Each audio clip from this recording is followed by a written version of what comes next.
But first, the widow of a fallen US soldier says President Donald Trump couldn't remember her husband's name during a controversial phone call.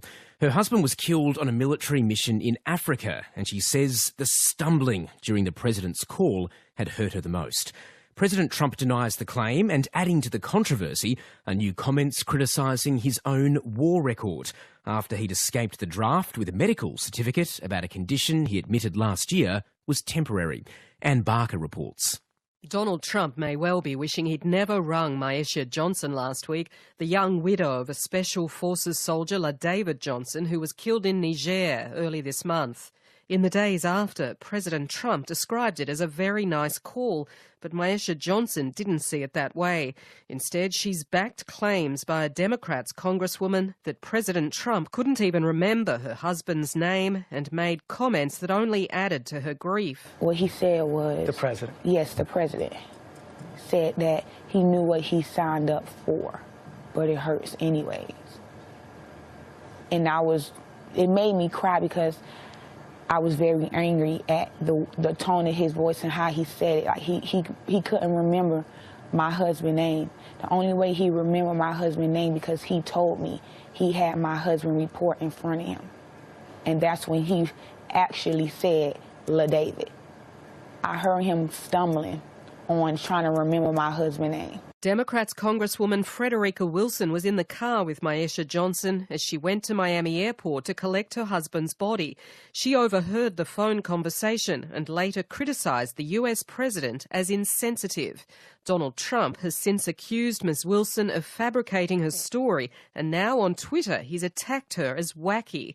But Myesha Johnson has verified the Congresswoman's account of the call on the American ABC network. Whatever Ms. Wilson said was not fabricated. What she said was 100% correct.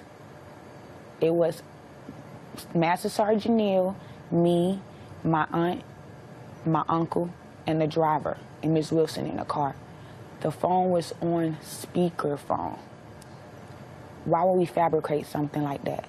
President Trump has now rejected Myesha Johnson's account, tweeting, "I had a very respectful conversation with the widow of Sergeant LaDavid Johnson and spoke his name from beginning without hesitation." The young widow has also complained she's been told very little about how her husband was killed and that she wasn't allowed to see his body before he was buried. I don't know how he got killed, where he got killed, or anything.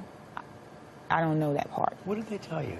They'll tell me that he's in a severe rap, like I won't be able to see him. I need to see him so I will know that that is my husband. I don't know nothing. They won't show me a finger, a hand. I know my husband's body from head to toe, and they won't let me see anything. I don't know what's in that box. It could be empty for all I know. A military investigation is underway into the ambush by Islamist militants that killed Sergeant Johnson and 3 other soldiers. And US General Joseph Dunford has acknowledged their families deserve answers. I think first and foremost in this particular case, we owe the families as much information as we can find out about what happened. And we owe the American people an explanation of what their men and women were doing at this particular time. General Dunford has responded to questions about why it took so long to recover Sergeant Johnson's body, whether the US had adequate intelligence and equipment for the operation, and whether the soldiers had taken unnecessary risks. Here's what we know. It was planned as a reconnaissance mission. What happened after they began to execute it? In other words, did the mission change? That is one of the questions that's being asked. It's a fair question, but I can't tell you definitively the answer to that question. As the controversy continues to swirl, President Trump has faced a few questions about his own military record, or lack of, as he awarded the Medal of Honor to a Vietnam War veteran, Gary Mike Rose. Mike rescued those in distress without any thought for his own safety. Republican Senator John McCain, himself a Vietnam War vet who spent 5 years in a prisoner of war camp, issued a thinly veiled criticism of Donald Trump's exemption from the war on the grounds of a medical certificate that said he had a bone spur, a condition Donald Trump last year admitted was temporary. And one aspect of the conflict, by the way, that I will never, ever countenance is that we drafted the lowest income level of America and the highest income level found a doctor that would say that they had a bone spur. That is wrong.